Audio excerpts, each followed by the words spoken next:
you love music, music news, and guest interviews with artists from all around the world across many different genres? My name's Nolan, and I love music. In fact, I love music so much I created a podcast entirely dedicated to it called Every Podcast I Love Is Dead.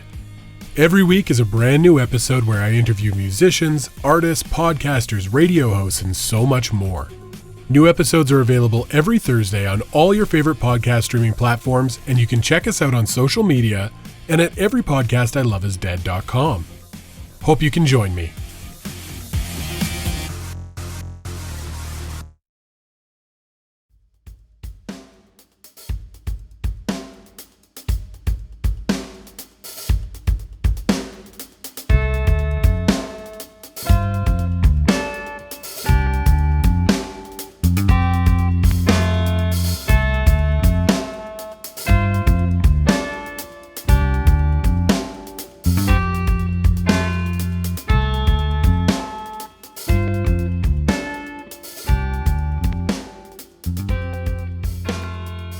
Chestnuts roasting on an open fire, Jack Frost nipping at your nose.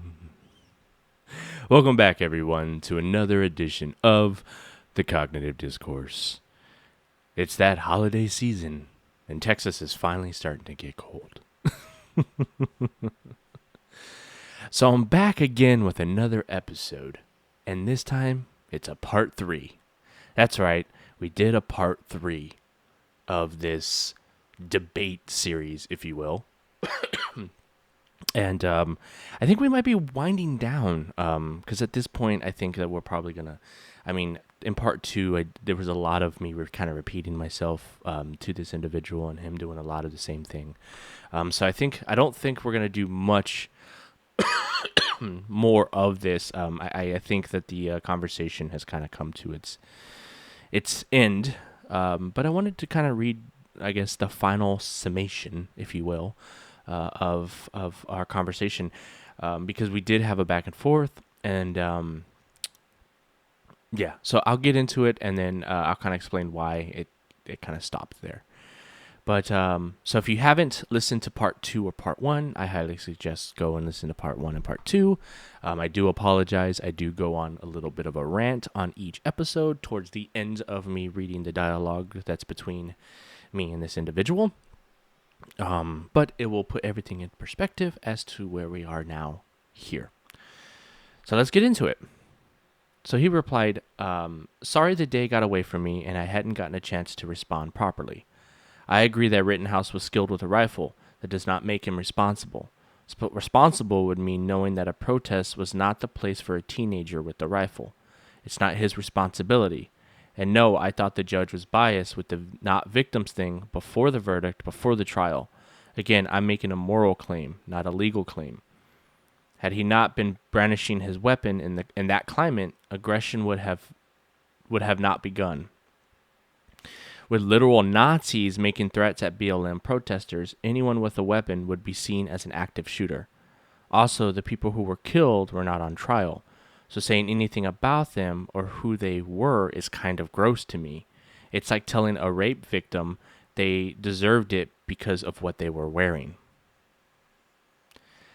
So he kind of went off the deep end there, I think. So here was my reply. Laugh my ass off. Moral? ?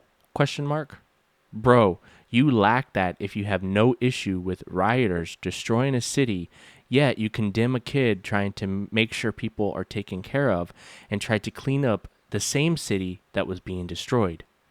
Yet all you can see is the rifle that saved his life. It's funny you bring up a rape victim as your example, considering Joseph Rosenbaum raped kids. Kids with an S. Not just one, but multiple. You're worried about quote-unquote Nazis, yet don't want to address the fact that a young black male is more likely to be killed by another young black male than he would a cop or a Nazi. And the same dude you're defending was yelling racist shit at Kyle while trying to take his gun away. You try so hard to sound intellectual and hold this moral high ground, while at the same time ignoring the actual real issues. I just hope you were never put in a situation where you have to defend yourself.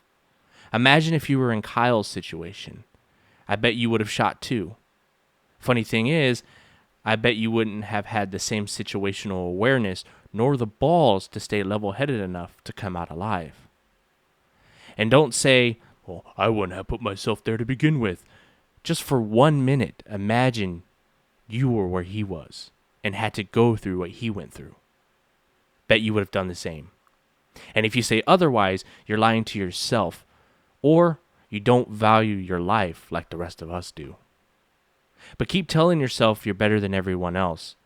Intellectual dummies are becoming more common these days. And becoming skilled with a weapon means he took time to learn how to use it, and he had developed good habits. Like I said, he had trigger discipline, and he didn't muzzle flash people. He only took shots when necessary and only hit his targets. Had he been this bloodthirsty cretin that you and so many confused individuals are calling him, he would have had a bigger body count. And his reply was, have I actively insulted you this entire conversation? So Nolan Void, everything I just said, he's just sitting on the fact that I use the term intellectual dummies. So forget everything. This is the problem with having these kind of conversations with people. He completely ignored everything I said. And the only thing he said was, have I actively insulted you in this entire conversation? So my reply was, oh, have I hurt your fragile ego? Intellectual dummies is the best way I can describe what I feel for the way that thinking is. And no, you haven't insulted me, but you have been condescending throughout this entire conversation. But don't use that as a way to get off the topic.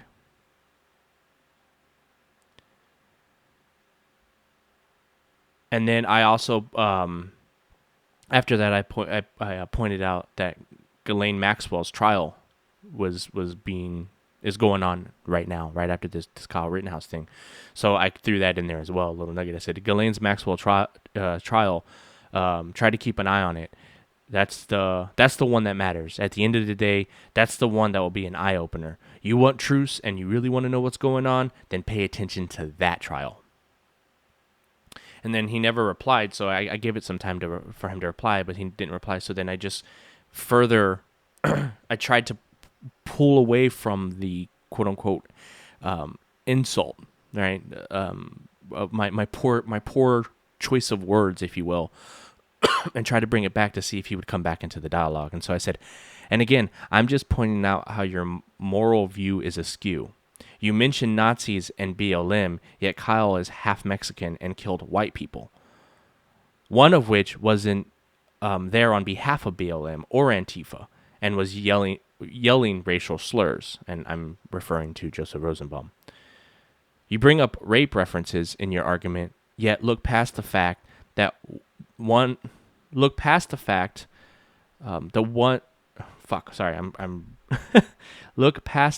that one of those killed literally raped kids.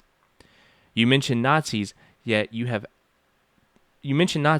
you actually ever met a real Nazi?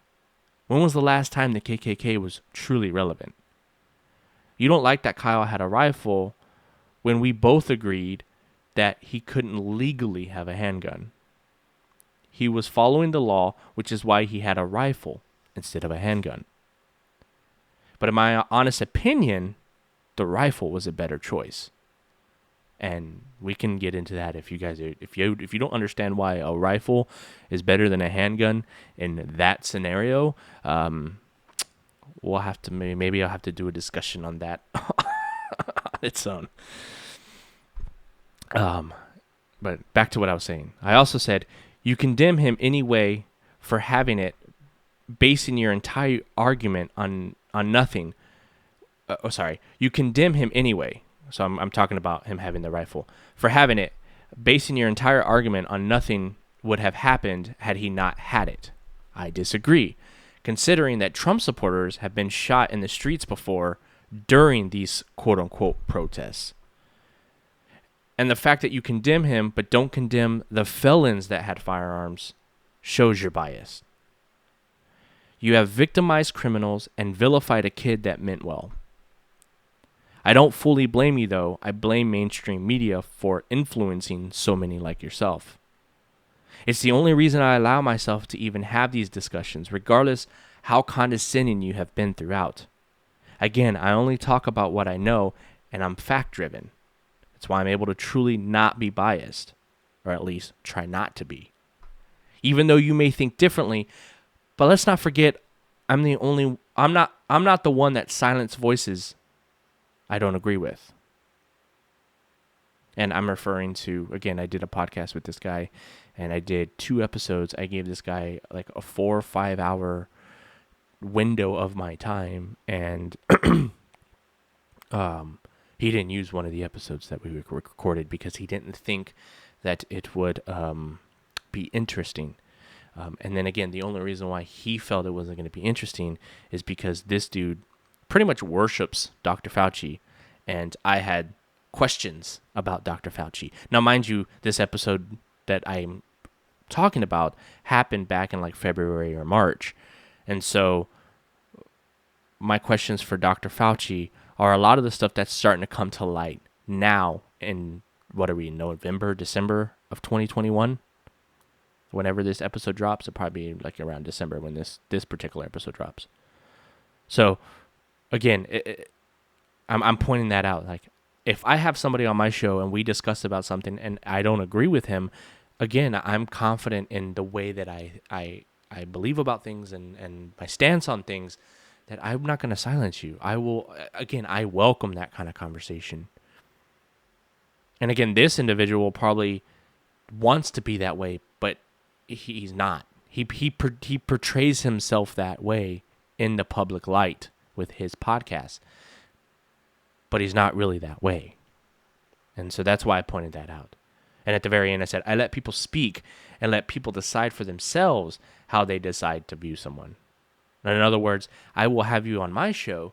We can have a discussion, and you, the listener, can decide for yourself how you view me and my guest. You can agree or disagree with me or my guest. That's your choice. And I'm not going to try to skew it to benefit me or benefit my guest. It's one of the reasons why I don't do a lot of editing in this show. I leave a lot of the rawness in here for that particular reason. It's because I want to create an atmosphere where you feel like you're involved in the conversation. And that's why, again, I tell you guys, email me. Your opinion is welcome. So after I sent that, he didn't reply. I sent a few videos to him. One of them was Louder with Crowder. If you want to watch that video, it's called "What If Kyle Rittenhouse Was Black." It's a bit. I think it's on Crowder Bits on YouTube, so you can watch that video. I sent him that video, just in case he tries to pull that argument, because I know he will. And I know assuming is wrong, but when you talk to certain people that share very similar ideologies, it especially when it comes, and I hate separating like this and being divisive, but people from the far left, SJWs, a lot of them have very similar views. It's funny because they call Trumpers like cult based and drinking the Kool-Aid, and they're no different. This is one of the reasons why I don't like to align myself with either, because they're no different from each other in that aspect, in that realm, right? Now, don't get me wrong. I think Trump as a president was a great president, and you don't have to actually like the man to admit that he had great policies and he did everything that he said he was going to do, and that a year ago we were in a better place than we are now under the Biden administration. You don't have to like Trump to admit that. So many battle lines have been drawn. But me saying that, I'm automatically a conservative. I'm automatically on the Trump train. People like that leave no room for discussion. So anyway, and yes, I do follow a lot of people who are considered conservatives or considered white supremacists or whatever. Crowder being one of them. But again, that's why the whole racist shit gets under my skin and bothers me when people bring it up, because again, it holds no weight anymore. It's laughable. It's a laughable argument at this point. The moment I saw people started calling Ben Shapiro a white supremacist, the moment I saw some of the black content creators that I watch being called racist and white supremacists, the same people calling these black people white supremacists are the same kind of black people that if you say that they're racist or, what you're saying is racist, they're like, black people can't be racist. Wait, what? That logic doesn't make sense to me. But anyway, so if you'd like to watch that video, it's called What If Kyle Rittenhouse Was Black? It was by Louder with Crowder. And like I said, I think if you just type in Crowder Bits, What If Kyle Rittenhouse Was Black, it'll pop up. Because it's not the full show, it's just a segment from the show. And then, again, he didn't say anything. And then I saw another video, and I sent him another video. And this one is of Jim Jordan at a house meeting talking about the censorship coming from YouTube about COVID-19. And so that one is titled, This is Now Becoming a Pattern. Jim Jordan slams YouTube COVID-19 censorship. And I believe it came from The Hill, the channel, YouTube channel, The Hill. So if you're interested in watching that, that's an interesting exchange between one doctor who was silenced versus three other doctors who are very passive aggressive. I guess that's the best way I could put it. So it's an interesting video to watch. And again, I sent that because of our Fauci history. Still nothing. So then I sent my third and final video, which is Kyle Rittenhouse talking to Tucker Carlson on Fox News. And again, it's his first interview, it was his first interview, and it just happened to be on Fox News. So it is what it is. I sent it to him so he could get to actually see Kyle as a human being. Because the thing I find funny is that a lot of these people who are against Kyle and wanted Kyle to burn forget the fact that this kid was a 17-year-old kid who meant well, and he's still a human. And as you can see, me and this individual in part 2 and part 1, morally where he stands is how the justice system works. And I didn't say this, but before he actually wrote the first thing when we started this episode, before he wrote that, I had actually sent him a video about Kamala Harris and all the people the innocent folks that she put away, or the folks that she put away for really long terms or really long sentences when they didn't need to have those long sentences. So again, the same people he follows are the people who are doing that which he does not like. Yet he fails to realize that. And that was a Colleen Noir video. It's a newer video. That one is that one's titled, let me see. Let me scroll back up a little bit. That one's titled Kamala Harris Makes Hypocritical Statement on Kyle Rittenhouse Verdict. And it's Colleen Noir. If you guys have never seen that guy, check him out. He's very pro 2A, and he is a fellow Texan, so I fully support that man. And he makes a lot of valid points too, because he is a lawyer, and he lives in Dallas. And the funny thing about Colleen Noir is, if you haven't seen him, definitely go check him out. He does a lot of gun reviews. He's a pro 2A advocate, and he very well spoken. And that's why I like him, because I don't do these type of debates because I don't speak as well as some of these people that I watch and admire as far as the way that they word things. But yeah, he touches on a lot of issues. And the funny thing is that when the whole Kyle Rittenhouse thing happened and footage became available, Colin Noir touched on the exact same things and said that he was going to be not guilty a year before the trial.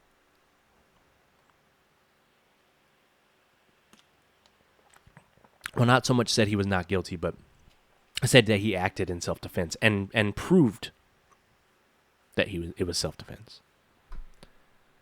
So yeah, I mean, at the end of the day, it is what it is, I guess. So he didn't respond after I posted that video, and then in that video, Kyle Rittenhouse, the topic of him re-racking the gun to clear malfunction came up. And in the footage, you can tell, and if anybody's ever actually used the AR, they know that charging handle is in the back on the top, and you have to do a significant pull on that.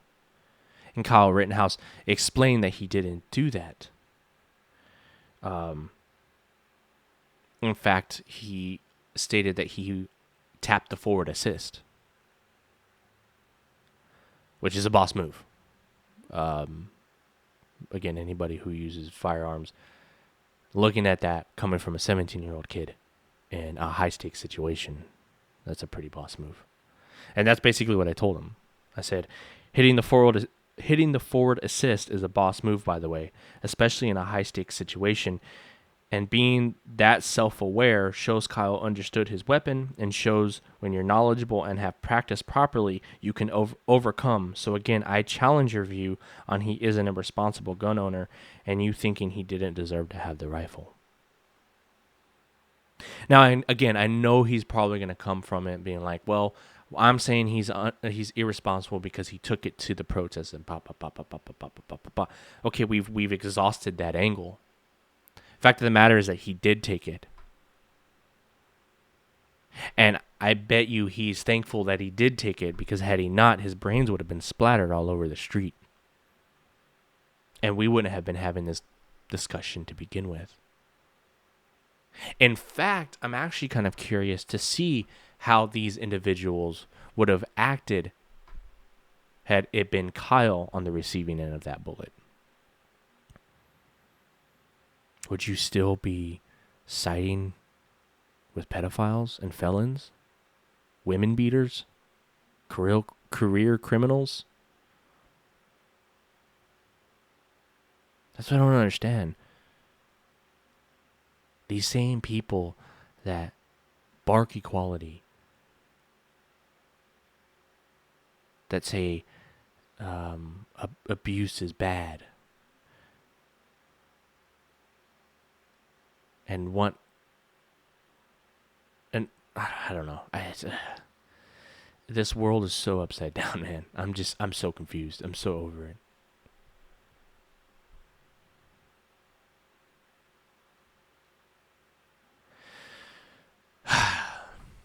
But yeah, that's part 3. Like I said, I doubt he's going to reply, and if he does, we'll probably end up just going in circles again. So I don't know if there will be a part 4. And like I said, the only reason why I did a part 3 was just to kind of, I guess, bring this to a close. I don't see the conversation evolving much past this. But yeah, I wanted to share it because, again, I don't want to say that his opinion is invalid. I don't want to say that his opinion is not worth listening to. But I do believe that his opinion is wrong. And that's my opinion. I fully disagree with him. I think that he is hung up on the fact that this kid brought a gun, and that's his only argument. And just like people were saying that Donald Trump didn't condemn white supremacy, even though there's plenty of footage that he has, I kind of feel the same way with this conversation. His only real argument was the fact that Kyle had the rifle and that he shouldn't have taken the rifle with him. Yet during our entire conversation, I mentioned what Joseph Rosenbaum was, the type of individual he was, and not once did this individual condemn that. Not once did he, if anything, he further defended these people by saying that the fact that their criminal records came to light and they're not alive to defend themselves on said crimes, it was disgusting to him. So you rather a pedophile not be known as a pedophile and not be brought up. Okay, I guess. These individuals that were shot weren't good people. Does that justify them dying? No. But attacking other people and playing the game fuck around and find out.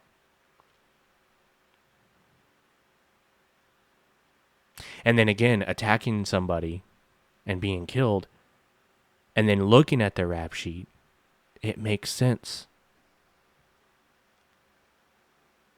It helps understand why these people attacked another individual. Oh yeah, because they're pieces of shit. And I don't feel bad for saying that at all. I'm tired of, like I said, victimizing criminals and vilifying law-abiding citizens.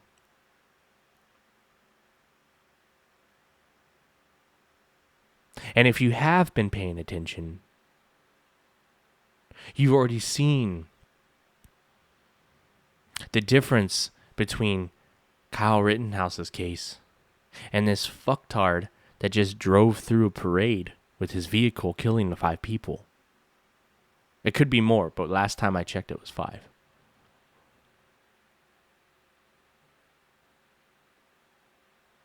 And the funny thing is that if you look at how the media covered Kyle Rittenhouse in the beginning and the words that they used versus how they're covering this story with this black individual who drove his car through a parade,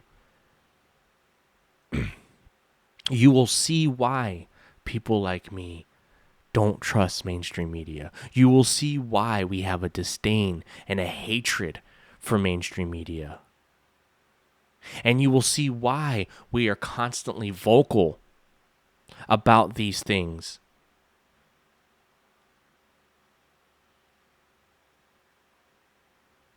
And if you don't know what I'm talking about, I challenge you. Look up early media coverage of Kyle Rittenhouse. And then go and look at how this story is developing with this other individual, who I won't say his name because I don't want to give him any sort of recognition on my platform. But what I will say is it's amazing that this guy, it's coming out that he's also a BLM supporter. And here's the kicker.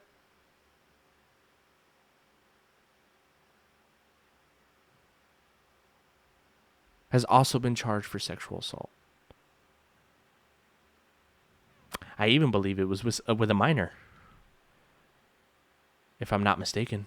I don't have the information in front of me, but I think that's what I read earlier this morning when I was half asleep. But look at the way that the media,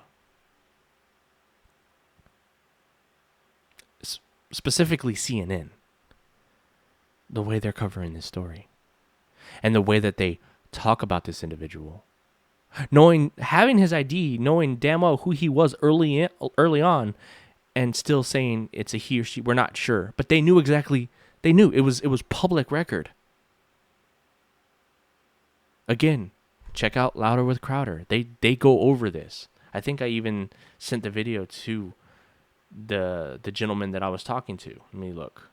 Check out that video. They point that shit out, and they watch CNN live while it's happening, and you can see the difference. The title was called "Racist CNN Has Nothing to Say About Waukesha Parade Prep. Wonder Why." Louder with Crowder. And again, it's another Crowder bits. So just type in Crowder bit racist CNN, and you'll see the thumbnail with Crowder and a picture of the parade, and then the actual individual that did it. Check it out. See for yourself.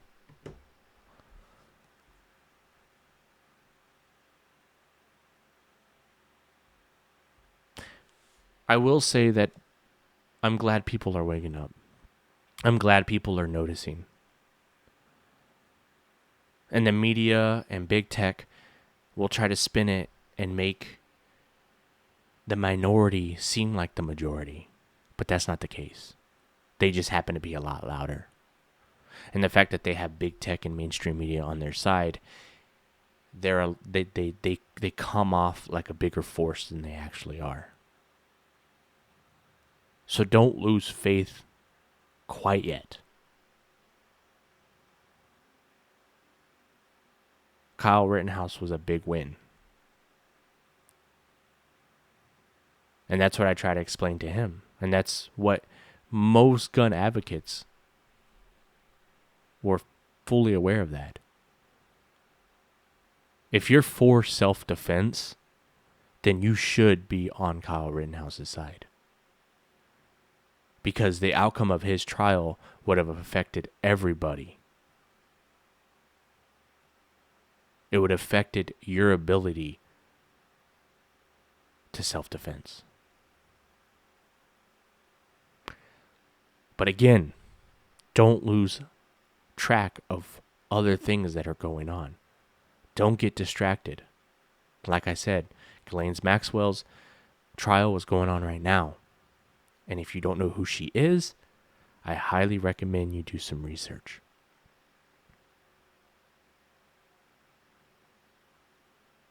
Her trial is super important. And if she starts name dropping a lot of the things that I and many other people have been called conspiracy theorists over are going to start coming to light.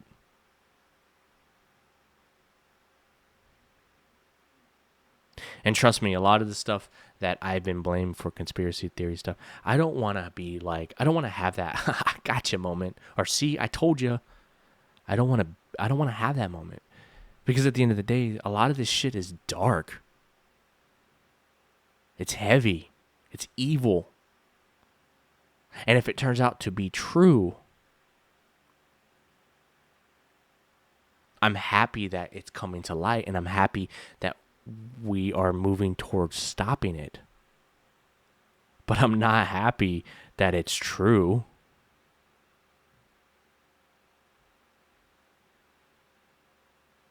I'm not happy for the individuals that had to go through this stuff while the rest of the world was asleep to it.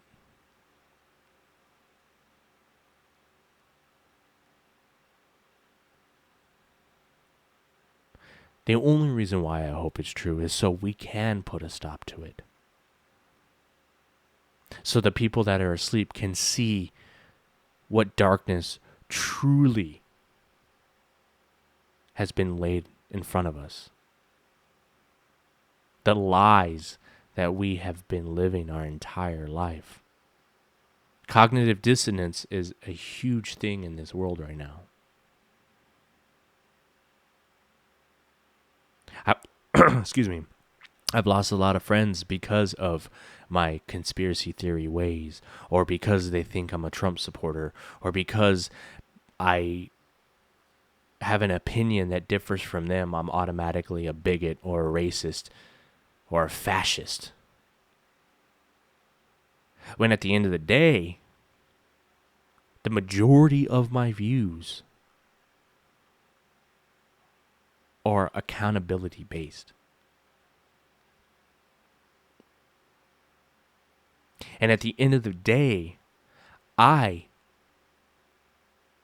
want to be left the fuck alone. I want to just be left alone to raise my family the way I want to raise my family.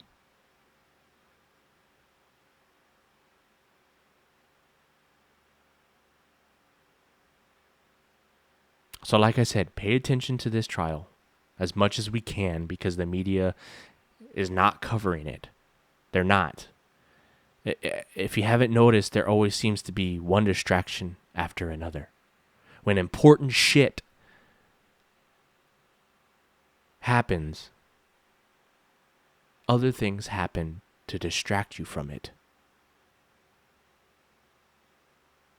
And again, if you don't know what I'm talking about, do your research. And you will start to see that a lot of the quote-unquote conspiracies, when certain things come into play that we need to pay attention to, media steers us away from that. Big tech deletes it.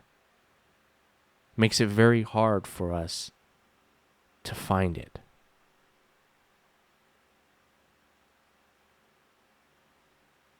And you can sit there and say, well, they delete it because it's misinformation, blah, blah, blah, blah, blah, blah, blah, blah, blah, blah, blah, blah, blah, blah.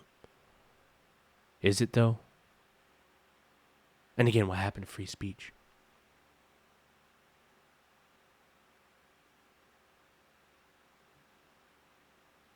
Why is it only people who are deemed on the right side are the ones that get their voices silenced, yet people on the that are labeled left can spew whatever the fuck they want, say whatever they want. They can bully and bash people and talk out their ass and use what they term hate speech, yet it's okay, as long as it fits the narrative. Yet anybody that has a differing opinion gets silenced. The only people I know that have done a 30-day Facebook jail are people who talk outside that narrative.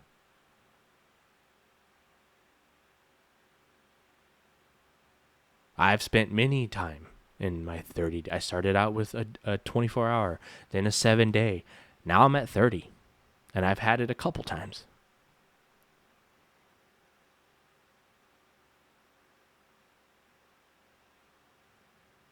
What these people don't realize is that once they're done coming after the right, quote unquote, and is done silencing them, you're next. The elites have a great club for them, and you're not invited. They just make you feel like you're a part of it.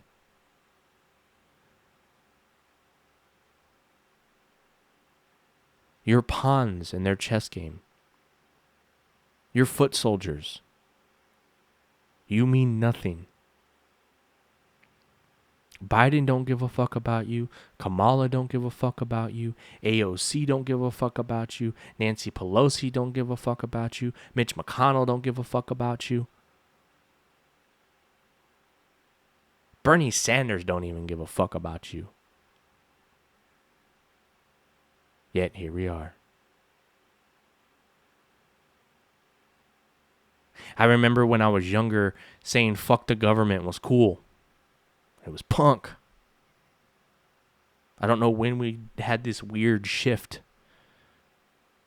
where all of a sudden we believe and put all our faith in the government.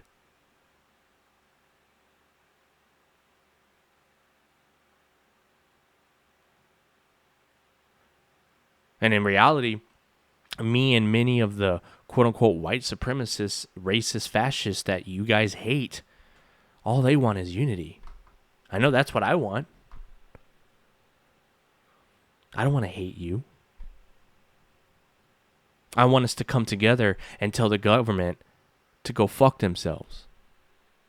Bring the government to their knees and make them realize that we, the people, are in charge, not the government. That we don't fear them, but they better sure as hell fear us.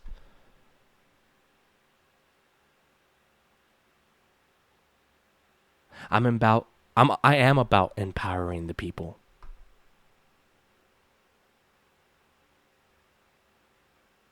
But I can't get behind groups like BLM when it's a group of Marxists. When it's been shown that the leaders of BLM, they don't give a fuck about you. They were about making their own pockets fat.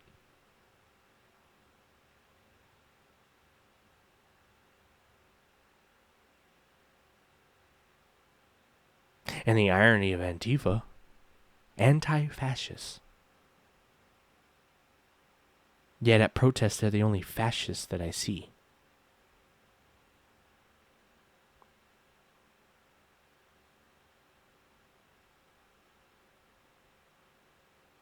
And I'm not a part of any of those other groups. I'm not a part of the Proud Boys. I'm not a part of any of the right-wing groups either. I'm in my own damn group. I'm in the group of leave me the fuck alone.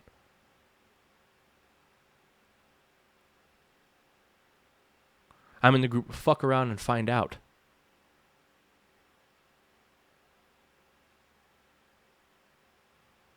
Again, like I said in the previous episode, the people that want to be left alone and just want to raise their families and live their lives, when they're pulled off the bench and into the game, it's not going to be good.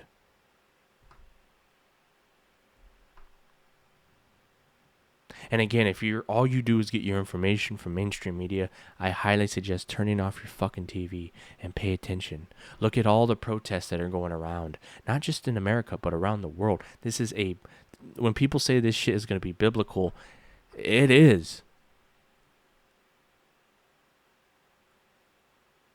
So if you've lost faith in humanity, I highly suggest watching those videos. And if you think nothing's going on and nothing's going to happen, I highly suggest you watch those videos. Because funny enough, we live in the greatest country in the world. Being an American is privilege in its own right. Yet we can't seem to get together like the rest of the world is. That should speak volumes. We are so fucking divisive here and so divided, but it's because of mainstream media. They love to separate us: white, black, rich, poor, left, right, man, woman, 2 genders, 1,000,000 genders. Whatever they can to separate us and make us more divided. But if you stop and look at what's going on in the rest of the world, it might help restore some of that good faith. And the moment that we put our differences aside and do what Spain is doing, do what Italy is doing, do what Australia is doing, and come together as a society, as Americans, as human beings, as the people,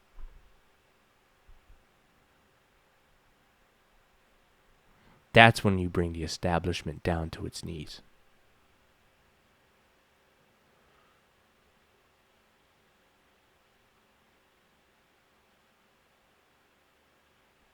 With that being said, thank you for tuning in. I really do appreciate you. These episodes have been a little wonky and a little weird, I know. Again, it's just me kind of talking from the heart here, sharing my view on things. And again, I may have changed your perception of me, whether it be positive or negative. And at the end of the day, it is what it is, man. I'm not going to change who I am. I'm not going to bite my tongue, and I can't be bought. I'm a genuine dude. Always have been.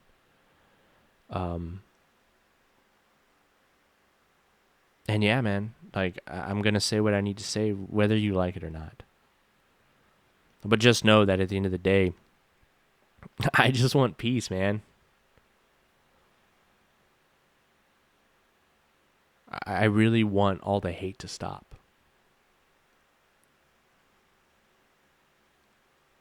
At times it feels like a fever dream. But Anyway, I'll have all the links to all the socials down below. I'm also affiliated with Zounds.com. I call them Z Sounds, but they're pronounced Zounds, but it's ZZOUNDS.com. I'll have a link to their main website. Plus, I'll have a link to all the gear that I use on the show, so you can start your podcast or musical journey for yourself. They're a great company because they do financing as well, and that's one of the reasons why I wanted to partner up with these guys and become an affiliate with them, because it helps people like myself who, I didn't have a bunch of money to go and buy all my gear flat out. I had to basically piece everything together and buy my stuff over time.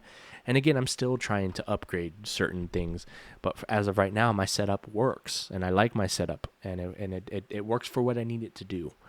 So with that in mind, like I said, if you want to start your podcast journey or musical journey, go down to the links and check out my gear set list and get started. Everything that I listed down there is everything that you will need to get started, minus the computer. They don't have my computer on their website, but they have everything else: my microphone, my monitors, my audio interface, my headphones, even the mic stand that I use. All of that stuff will be down in the description for you. And then, like I said, right now, depending on when this releases, I know they have some Black Friday stuff going on, but this particular episode might release after Black Friday. But even then, I'm sure they're going to have Christmas sales going on and Christmas deals. So even if it's not you that wants to start a podcast, if you know somebody in your family and you want to get some gear for them, by all means, click the links down below and get your gear. Not only will you be helping yourself and getting some awesome gear, and you're able to play while you pay, but I get a little kickback as well, and it helps the show. So thank you. And I have some other cool stuff coming out pretty soon. We've been kicking ass over there at Basic Ass Dudes, so if you haven't taken the time to go check out Basic Ass Dudes and you want to see my beautiful face, then go over there to Basic Ass Dudes on YouTube. Check us out. I do the show with my buddy Nolan, who is the host of Every Podcast I Love Is Dead, which is in the beginning of this episode. You heard his promo. And as always, go check out his show as well. He does interviews with rock, metal, and punk bands, and sometimes just good bands in general, like outside of the realm of rock, punk, and metal. But he does do rock, punk, metal news. And overall, he's a great dude. Great show. I always have fun listening to his show. He's one of the few podcasts that I listen to nowadays. With me trying to make content, it's hard for me to check out other podcasts. But I do go to his time to time and listen, because a lot of times the bands that we spotlight on Basic Ass Dudes end up being interviewed on Every Podcast I Love Is Dead, and it's great to be able to not only hear their music on one show, but then get to know them on a more personal level over there at Epiled. So I'll have a link down to his website, so you can go check him out as well. Go give my Canadian brother some love. And without further ado, have a great Friday. Enjoy your weekend. Stay safe. And until next time.